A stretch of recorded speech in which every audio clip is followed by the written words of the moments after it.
नमस्कार, news point लेकर हाजिर हूं मैं राजीव। दोस्तों, कांग्रेस और गांधी परिवार के लिए आज का दिन काफी खास रहा। प्रियंका गांधी ने आज वायनाड से अपना नामांकन दाखिल कर लिया है, आप जानते हैं। और सबसे बड़ी बात यह है कि प्रियंका गांधी को कुछ इस अंदाज में चुनावी मैदान में उतारा गया है कि बीजेपी हक्का बक्का रह गई है। आप जानते हैं कि बीजेपी या मोदी शाह यानी नरेंद्र मोदी और अमित शाह की तरफ से जब भी गांधी परिवार पर हमला किया जाता था तो सबसे पहला तीर परिवारवाद का ही निकलता था। आज उसी तीर को राहुल गांधी और प्रियंका गांधी ने अपनी ताकत की तरह पेश किया है।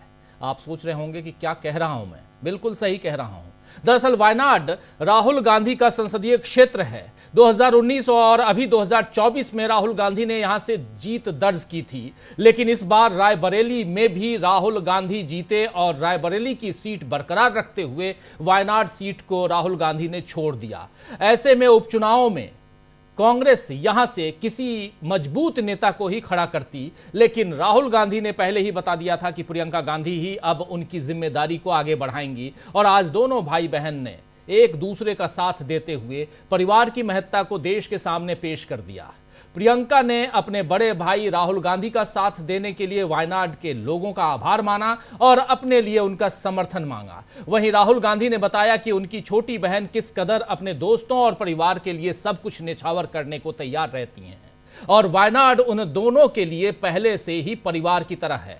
मतलब साफ है कि यहां भी ये दोनों भाई बहन अपने परिजनों का ध्यान रखेंगे, परिवार वालों का ध्यान रखेंगे। राहुल ने तो यहां तक कह दिया कि वायनाड एकमात्र संसदीय क्षेत्र होगा जहां दो सांसद रहेंगे, एक आधिकारिक तौर पर जो चुन के जाएगा और एक गैर आधिकारिक तौर पर जो राहुल गांधी अब हैं वहां पे। तो ये बात राहुल गांधी यहां आज कह रहे थे। आइए सबसे पहले राहुल गांधी को ही सुनते हैं, इसी बात को सुनते हैं। इंग्लिश में भाषण दे रहे थे, मलयाली में ट्रांसलेशन हो रहा था। ट्रांसलेशन मलयाली में बहुत शानदार ढंग से हो रहा था, बहुत उत्साह के साथ ट्रांसलेशन भी हो रहा था और काफी उत्साह के साथ ये कार्यक्रम और उसमें भाषण सुनिए जरा राहुल गांधी को। I'd like to remind you, in case you forget, that Wayanad is the only constituency in the country that has 2 members of parliament. അതുകൊണ്ട് നിങ്ങൾ മറന്നു പോവുകയാണെങ്കിൽ നിങ്ങളെ ഒരു കാര്യം ഓർമ്മിപ്പിക്കാൻ ഞാൻ ആഗ്രഹിക്കുന്നു. വയനാട് ഈ രാജ്യത്തെ ഒരേ ഒരു നിയോജക മണ്ഡലമാണ്. അതിന് 2 ജനപ്രതിനിധികൾ ഇന്ത്യൻ പാർലമെന്റിലുള്ള ഒരേ ഒരു നിയോജക മണ്ഡലമാണ് വയനാട്.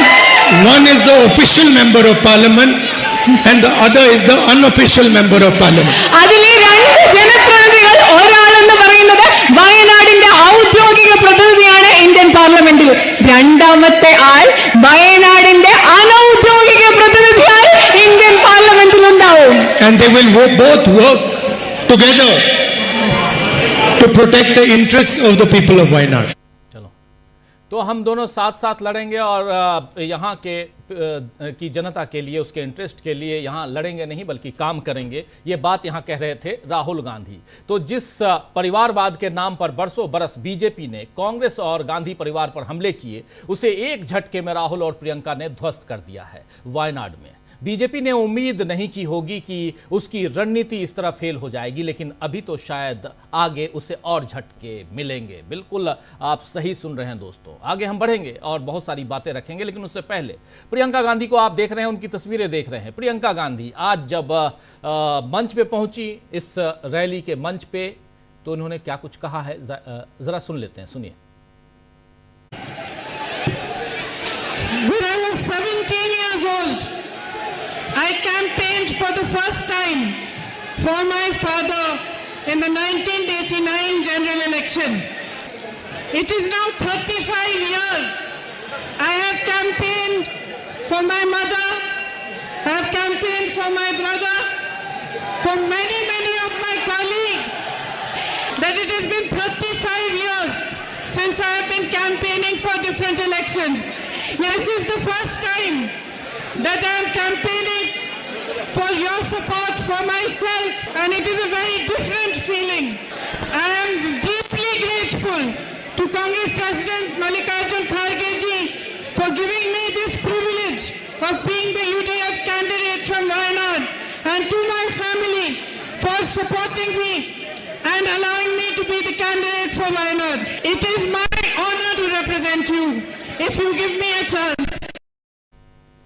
तो प्रियंका गांधी को अभी आप सुन रहे थे, भावुक हो गई प्रियंका गांधी। 35 साल से चुनावी राजनीति को बहुत नजदीक से देखती आई हैं और चुनाव लड़वाते आई, लेकिन आज खुद चुनाव लड़ रही हैं, चुनावी मैदान में हैं और ये पल प्रियंका गांधी के लिए भावुक होने का पल है भी। दूसरी तरफ राहुल गांधी भी भावुक होते हुए नजर आए और भाई और बहन के रिश्ते को यहां राखी से कैसे उन्होंने यहां राखी का जिक्र करते हुए कैसे उसकी तुलना की, उसकी बात रखी है। जरा ये भी सुन लेते हैं राहुल गांधी को, एक बार फिर से सुनिए।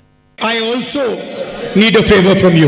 See, I have this Rakhi on my hand that she made. I don't take it off until it breaks. And this is a symbol of a brother's protection for his sister. And that is why I ask the people of Wayanad, in fact, I request the people of Wayanad that look after my sister and protect my sister. She will put her entire energy into looking after the people and the problems of Wayanad. And don't forget, I am your unofficial member of parliament, so I am also allowed to come here and interfere and do the work in Wayanad.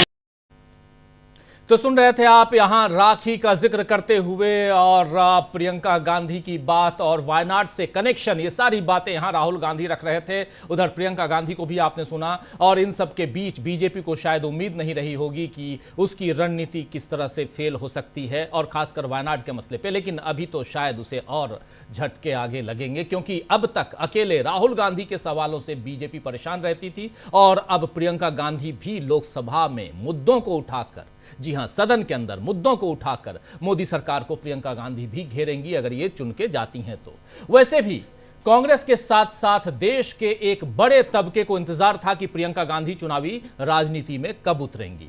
कई बार उन्हें चुनाव लड़ाने की मांग करने वाले poster लगे, आप याद कीजिए पिछले दिनों ही जब अभी लोकसभा का जो चुनाव बीता है उस चुनाव में भी वाराणसी से चुनाव लड़वाने की बात प्रियंका गांधी के लिए हो रही थी। इंदिरा गांधी जैसी उनकी छवि है, आप जानते हैं, और उस छवि के कारण कांग्रेसी चाहते रहे हैं कि प्रियंका गांधी उसी छवि के साथ और उसी तेवर के साथ संसद के अंदर पहुंचे। और आज जब प्रियंका ने नामांकन दाखिल किया तो कांग्रेसियों के साथ साथ वायनाड की जनता में जो उत्साह देखा गया वो अभूतपूर्व था। खैर, महाराष्ट्र और झारखंड की चुनावी हलचल के बीच दोस्तों वायनाड उपचुनाव में उठी एक नई लहर से देश का सियासी माहौल बदलाव की तरफ बढ़ रहा है, ये तय मानिए। और इधर आज एक और बड़ा बदलाव हुआ है जब पूरे 5 साल बाद चीन के राष्ट्रपति के साथ भारत के प्रधानमंत्री की द्विपक्षीय बैठक हुई है। दोनों की बायलैटरल मीटिंग हुई है और वो भी कजान में, रूस का शहर कजान, और वहां पर ब्रिक्स समिट, और उस समिट में ये दोनों नेता, पड़ोसी देश हमारा चीन, उसके साथ पिछले 5 साल से लाल आंखें दिखाने की हम बात करते रहे हैं और ये हाथ दोनों थामे हुए एक दूसरे के, ये आप देख रहे हैं।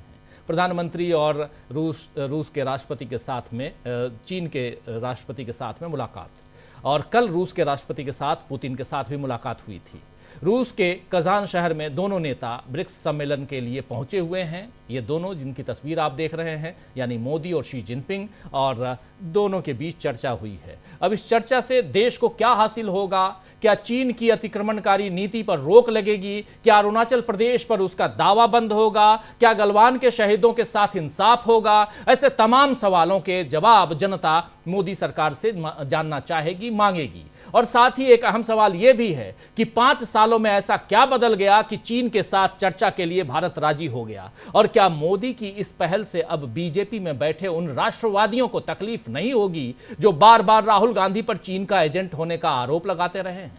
यानी भारत चीन संबंधों पर अभी बहुत कुछ सामने आना बाकी है, लेकिन इधर देश में सियासी माहौल में जो गर्माहट है उसका कितना असर महाराष्ट्र और झारखंड के चुनाव पर पड़ेगा, यह भी देखना होगा। और इसके साथ साथ वायनाड से जो लहर उठी है वो लहर कहां तक जाती है और इस लहर के तहत कैसे विपक्ष जो है मजबूत दिखाई देगा और इस लहर के तहत कैसे पांव उखड़ेंगे बीजेपी के, ये भी हम देखेंगे। वायनाड उपचुनाव है और उस उपचुनाव की लहर की बात मैं कर रहा हूं। यह तस्वीर देख लीजिए आप, ये वायनाड की तस्वीर है।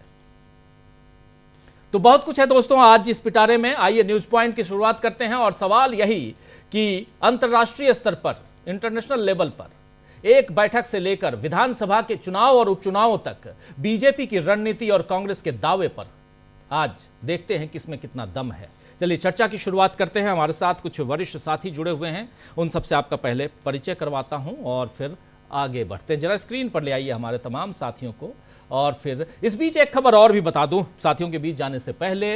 अभी देखिए, पहले स्क्रीन पे आपका स्वागत करता हूं डॉक्टर दीपक पाचपोर जी, प्रशांत टंडन जी, डॉक्टर राकेश पाठक जी, सुनील शुक्ला जी, शकील अख्तर जी और अमलिंदु उपाध्याय जी, आप सबका स्वागत इस्तकबाल है। स्वागत इस्तकबाल आप तमाम दोस्त साथी शुभचिंतक आप सबका जो अब तक जुड़ चुके हैं, जो जुड़ने वाले हैं इस कार्यक्रम में, आप सबका भी। और सबसे बड़ी बात, यहां ब्रेकिंग न्यूज देखिए, शिवसेना यूबीटी, शिवसेना उद्धव गुट, यहां 65 उम्मीदवारों के नाम का इन लोगों ने ऐलान कर दिया है। 65 उम्मीदवारों का शिवसेना उद्धव गुट ने 65 उम्मीदवारों के नाम का ऐलान, और इसके साथ पहली लिस्ट है जारी हो गई है। और अभी नाना पटोले और संजय राउत दोनों की ज्वाइंट प्रेस कॉन्फ्रेंस चल रही है। थोड़ा सा उधर भी चलेंगे तो बहुत कुछ आज हलचल बिल्कुल। जरा सुनते हैं क्या कुछ चल रहा है और ये बाइट सुन लेते हैं पहले, इसमें क्या चल रहा है, क्या बातें हो रही है। नाना पटोले सुनते हैं। आज आदरणीय शरद पवार जी के नेतृत्व में हम तीनों दलों की एक मीटिंग हुई। उसमें आज हमने एक निश्चित किया कि 85 270 का एक मत हमने किया है सीट के ऊपर। और जो 28 सीट है जो हमारी अलायंस है, सिकाप होगी, कम्युनिस्ट होगा, समाजवादी होगा, 18 सीट है जो हमारी 18 सीट जो है, तो उसमें जो हमारी अलायंस जो दल है उनसे भी हम चर्चा करके उनको भी कुछ जगह देने का है। और ये कल हम लोग पास में ये बाकी सीटों पे भी हमारा क्लियरेंस हो जाएगा और महाविकास आघाड़ी करके हम लोग ये चुनाव लड़ने जा रहे हैं और महाराष्ट्र में महाविकास आघाड़ी की बहुमत की सरकार आएंगी, इतना भी आपको अवगत कराता हूँ। Thank you. तो सुन रहे थे आप यहां नाना पटोले को, और 65 प्रत्याशियों की लिस्ट इधर महाराष्ट्र में उद्धव ठाकरे गुट शिवसेना ने ऑलरेडी जारी कर दिया। 85 सीटों पर उद्धव ठाकरे गुट शिवसेना और शरद पवार गुट एनसीपी, ये दोनों 85 सीटों पर चुनाव लड़ेंगे। और 18 सीटें जैसे बता रहे थे ये वो अपने सहयोगियों को, साथियों के लिए, जिसमें अखिलेश यादव की पार्टी समाजवादी पार्टी भी होगी और भी कई दल होंगे जिनके लिए इन्होंने छोड़ा है और बच गए। यानी 85 प्लस 18 मिलाकर 188 और 100 सीटें कांग्रेस पार्टी के लिए। और ये मोटा मोटी अभी ये दिखाई दे रहा है जो खबर अभी तक आ रही है। 18 सीटों की बात यहां आपने सुन ली सीधे नाना पटोले के मुंह से। 85 सीटों पर लड़ेंगी ये दोनों पार्टियां और 18 सीट इनके लिए, और बच गई 100 सीटें। इन 100 सीटों पर कांग्रेस पार्टी चुनाव लड़ेगी। अभी तक की खबर यही है। सीधा आना चाहता हूं जरा जल्द